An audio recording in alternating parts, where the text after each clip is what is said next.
Hello my student, आप लोग कैसे हैं? उम्मीद करता हूं कि आप लोग बहुत ही बढ़िया होंगे। तो आज के इस वीडियो में हम लोग क्लास 12 के बायोलॉजी के टॉप 35 ऑब्जेक्टिव को इस वीडियो में कंप्लीट करने वाले हैं। ठीक है, 35 ऑब्जेक्टिव को इस वीडियो में देखेंगे। सारे ऑब्जेक्टिव इस वीडियो में आप लोगों को याद होने वाला है, इसलिए इस वीडियो को आप लोग जरूर देखिएगा। और जो भी अगर अभी तक चैनल को सब्सक्राइब नहीं किए तो चैनल को आप लोग जरूर सब्सक्राइब करिएगा। ओके, चलिए तो हम लोग स्टार्ट करते हैं। बहुत ज़्यादा वीडियो देखने के लिए या ज़्यादा से ज़्यादा वीडियो देखने के लिए लिंक आप लोग के डिस्क्रिप्शन मिल जाएगा। ठीक है, सभी सब्जेक्ट का, ऑल सब्जेक्ट का आप लोग की वीडियो अवेलेबल है, लिंक डिस्क्रिप्शन मिल जाएगा। ओके, पीडीएफ के लिए आप लोग टेलीग्राम चैनल पर आप लोग जा सकते हैं, जिसके लिए लिंक भी मैं डिस्क्रिप्शन में प्रोवाइड कर चुका हूँ। ओके, चलिए तो हम लोग स्टार्ट करते हैं। देखिएगा क्वेश्चन नंबर 36 में क्या करा है। आप लोगों को प्रत्येक आंसर आप लोगों को 3 से 4 सेकंड के अंदर आप लोगों को आंसर कमेंट बॉक्स में आना चाहिए। ओके, देखिए क्वेश्चन नंबर 36 में करा कि बिडाल परीक्षण किस बीमारी के लिए किया जाता है, बताइएगा। बिडाल परीक्षण जो है किस बीमारी के लिए किया जाता है, इसका राइट आंसर आप लोग कमेंट बॉक्स में बताइएगा। तो बिडाल परीक्षण किस बीमारी के लिए किया जाता है, तो टाइफाइड के दिया। ऑप्शन नंबर क्या हो जाएगा? बी राइट आंसर हो जाएगा, टाइफाइड के द्वारा। ओके, टाइफाइड के द्वारा। ओके, क्वेश्चन नंबर देखिएगा 37 करा निम्नलिखित में कौन सा रोग प्रोटोजोआ परजीवी द्वारा संचारित होता है, बताइएगा। निम्नलिखित में से कौन सा रोग जो है प्रोटोजोआ परजीवी द्वारा संचारित होता है? कौन सा रोग है जो प्रोटोजोआ परजीवी द्वारा संचारित होता है? कौन सा रोग है? तो वह जो है आपका अम्बीबियस है, मलेरिया है, काला जार है, ये सभी क्या है? तब प्रोटोजोआ परजीवी द्वारा संचारित रोग है, इसलिए option number D right answer हो जाएगा सभी। बढ़ते हैं क्वेश्चन नंबर हम लोग सीधे 38 में। 38 में कह रहा है कि विषाणु जो कैंसर उत्पन्न करते हैं, बताइएगा। विषाणु जो कैंसर उत्पन्न करते हैं, विषाणु जो कैंसर उत्पन्न करते हैं अर्बुदीय विषाणु है, क्या है? तो अबुर्दीय विषाणु है। ओके, क्वेश्चन नंबर 39 में करा है कि ब्राउन शुगर रासायनिक रूप से क्या है, बताइएगा। ब्राउन शुगर रासायनिक रूप से क्या है? तो ब्राउन शुगर रासायनिक रूप से जो है आपको मेरी मेथिड्रीन है, क्या? Methedrine. Option number D right answer हो जाएगा। बढ़ते हैं क्वेश्चन नंबर हम लोग सीधे 40 नंबर में। देखिएगा 40 में क्या करा है। 40 में करा है कि सबसे प्रचलित जीवाणु उर्वरक है, बताइएगा। सबसे प्रचलित जीवाणु उर्वरक कौन सा होगा? तो यह जो होगा आपको राइजोबियम होगा, option number D right answer होगा। ओके, राइजोबियम याद रखिएगा। बढ़ते हैं क्वेश्चन नंबर हम लोग सीधे देखिएगा 41 में।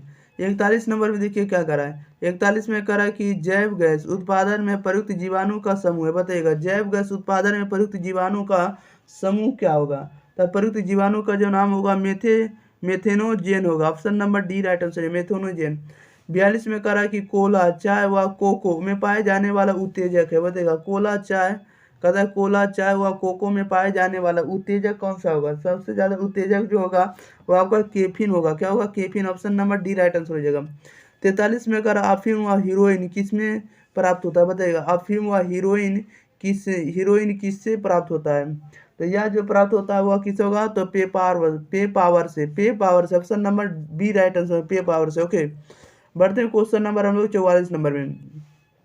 44 नंबर में कह रहा है कि मनुष्य में सबसे ज्यादा होने वाला कैंसर है, मनुष्य में सबसे ज्यादा होने वाला कैंसर कौन सा होगा? तो वह जो होगा सर सिनेमा, कार सिनेमा, क्या होगा? Car cinema. Option number D right answer हो जाएगा। 45 में कह रहा है प्रतिरक्षी किसके द्वारा बनती है, बताइएगा। प्रतिरक्षी किसके द्वारा बनती है? तो यह प्लाज्मा कोशिकाओं के द्वारा, option number B right answer हो जाएगा। 46 में कह रहा है निम्नांकित में कौन सी बीमारी मुर्गियों में होती है, बताइएगा। निम्नांकित में कौन सी बीमारी मुर्गियों में होती है?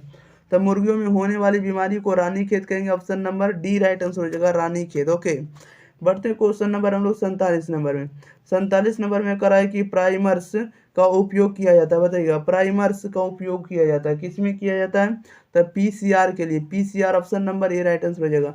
48 में करा कि संकरण की पहचान किसके द्वारा की जाती है, बताइएगा। संकरण की पहचान किसके द्वारा की जाती है? तो यह जो की जाती है आपको ऑटो रेडियोग्राफी के द्वारा, option number B right answer हो जाएगा, ऑटो रेडियोग्राफी। ओके, बढ़ते हैं क्वेश्चन नंबर हम लोग 49 नंबर में। 49 में करा पीसीआर का उपयोग होता है, पीसीआर का उपयोग होता है किसके द्वारा होता है? पीसीआर का उपयोग तो यह होता है डीएनए की किसी खास जगह के प्रति प्रबंधन के लिए, डीएनए की किसी खास जगह के प्रबंधन के लिए। ओके, 50 में करा प्रयोगशाला में डीएनए को देखने के लिए क्या प्रयुक्त होता है, बताइएगा। प्रयोगशाला में डीएनए को देखने के लिए क्या प्रयुक्त होता है? तो क्या प्रयुक्त होने वाला है? तो यह होता है ए इथिडियम को ब्रोमाइड, क्या होता है? Ethidium bromide. Option number C right answer हो जाएगा। बढ़ते हैं क्वेश्चन नंबर हम लोग 51 नंबर में। 51 में देखिएगा क्या कह रहा है। 51 में जैसा कि आप लोग देख रहे हैं, कह रहा है कि पौधे में क्लोनिंग हेतु किस संवाह का उपयोग होता है, बताइएगा। पौधे में क्लोनिंग हेतु किस संवाह का उपयोग होता है?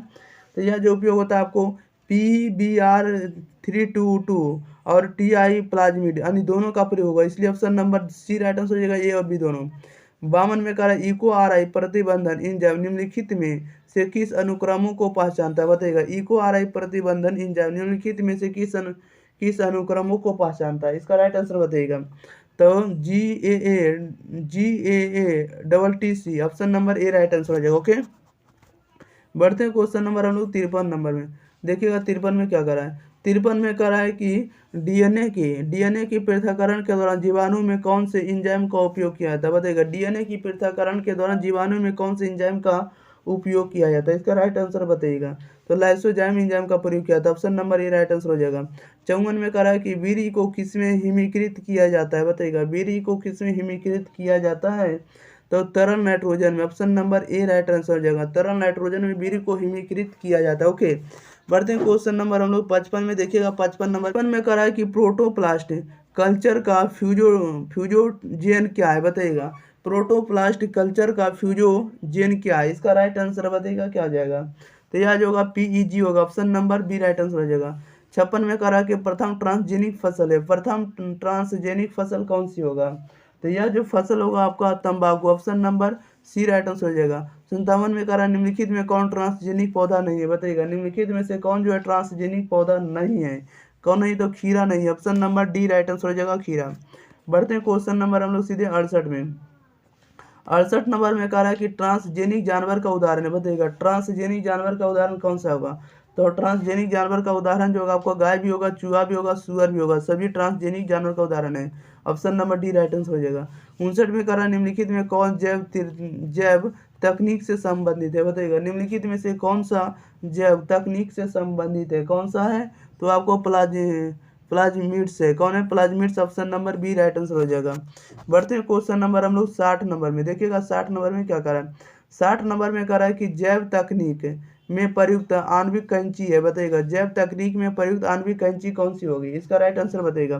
तो ऑप्शन नंबर बी होगा रिट्रक्शन एंडोन्यूक्लिएज होगा, क्या होगा, एंडोन्यूक्लिएज। ओके, 61 में कह रहा है कि जीवाणु कवक होते हैं, बताइएगा। जीवाणु कवक होते हैं, क्या होते हैं, जीवाणु कवक होते हैं, तो अब घटक होते हैं, option number D right answer हो जाएगा।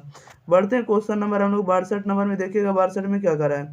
62 में कह रहा है कि जैवीय समुदाय में प्राथमिक उपभोक्ता होते हैं, बताइएगा। जैवीय समुदाय में प्राथमिक उपभोक्ता क्या होते हैं, तो प्राथमिक उपभोक्ता आपको शाकाहारी होंगे, option number C right answer हो जाएगा। ओके, शाकाहारी। बढ़ते हैं क्वेश्चन नंबर हम लोग सीधे देखिएगा 63 नंबर। आप लोगों को आंसर बताना, ठीक है। 63 नंबर में कह रहा है कि आप घटक होते हैं, बताइएगा। आप घटक क्या होते हैं, तो आप घटक जो होते हैं आपको जीवाणु व कवक होंगे, option number D right answer हो जाएगा। 64 में कह रहा है लाइकेन सूचक है, बताइएगा। लाइकेन जो सूचक होते हैं किसके होते हैं, तो SO2 प्रदूषण का, option number B right answer हो जाएगा। 65 में कह रहा है कि एक बड़े क्षेत्रीय भौमिक इकाई को विशाल वनस्पति प्रकार और संबंधित फौना द्वारा जाना जाता है, बताइएगा। एक बड़े क्षेत्रीय भौमिक इकाई को विशाल वनस्पति प्रकार और संबंधित फौना द्वारा जाना जाता है, किसके द्वारा जाना जाता है, तो यह जाता है बायोम के द्वारा, ऑप्शन नंबर बी हो जाएगा, बायोम। ओके, बढ़ते हैं क्वेश्चन नंबर हम लोग 66 नंबर में। 66 नंबर में कह रहा है कि कोर बफर व मैनिपुलेशन के क्षेत्र किसमें पाए जाते हैं, बताइएगा। कोर बफर और मैनिपुलेशन क्षेत्र किसमें पाए जाते हैं, तो यह जो पाए जाते हैं यह किसमें पाए जाते हैं, यह पाए जाते हैं जैव सुरक्षित क्षेत्र में, option number B right answer हो जाएगा, जैव सुरक्षित क्षेत्र। 67 में करा निम्नलिखित में किसकी प्रजाति संख्या सर्वाधिक है, बताइएगा। निम्नलिखित में किसकी प्रजाति संख्या सर्वाधिक है, किसकी सबसे ज्यादा है, तो यह जो आपको कीट में, option number D right answer हो जाएगा। 68 में करा वह जंतु जो अपने शरीर के 1/3 भार के बराबर जल की कमी सहन कर सकता है, बताइएगा। वह जंतु जो अपने शरीर के 1/3 भार के बराबर जल की कमी सहन कर सकता है, कौन सा है, इसका राइट आंसर बताइएगा कौन होने वाला है, तो यह जो आपका ऊंट हो जाएगा, option number D right answer है। ओके, 69 में देखिएगा क्या करा है। 69 में करा है कि दुधवा राष्ट्रीय उद्यान कहाँ स्थित है, बताइएगा। दुधवा राष्ट्रीय उद्यान स्थित है, कहाँ है दुधवा राष्ट्रीय उद्यान, तो लखीमपुर खीरी में, option number A right answer हो जाएगा। 70 में करा है जीव मंडल निचय किसके साथ चेताग्रस्त हो रहा है, बताइएगा। जीव मंडल निश्चय किसके साथ चेतावग्रस्त हो रहा है, इसका राइट आंसर बताइएगा क्या हो जाएगा, तो यह हो रहा है प्रदूषण के द्वारा, option number C right answer हो जाएगा, ठीक है। चलिए, तो इस वीडियो में हम लोग 35 का 35 ऑब्जेक्टिव वीडियो में कंप्लीट कर लिया। हम लोग आगे आने वाले कंप्लीट 1 महीना यानी 31 डेज में हम लोग पूरे ऑब्जेक्टिव को कवर कर रहे होंगे। ठीक है, हम लोग बहुत सारे ऑब्जेक्टिव इस वीडियो में कवर करेंगे, इसलिए आप लोग इस वीडियो को ज़्यादा से ज़्यादा दोस्तों के पास शेयर करें। और अगर अभी तक एग्जाम प्री चैनल को सब्सक्राइब नहीं किए तो चैनल को जरूर सब्सक्राइब करें। आप लोग इस चैनल को जरूर सपोर्ट करें। ओके, और इसका पीडीएफ आप लोगों के लिए टेलीग्राम चैनल एग्जाम प्री पर मिल जाएगा। ओके, मिलते हैं अगली वीडियो साथ, होते के लिए thank you for watching this video. धन्यवाद।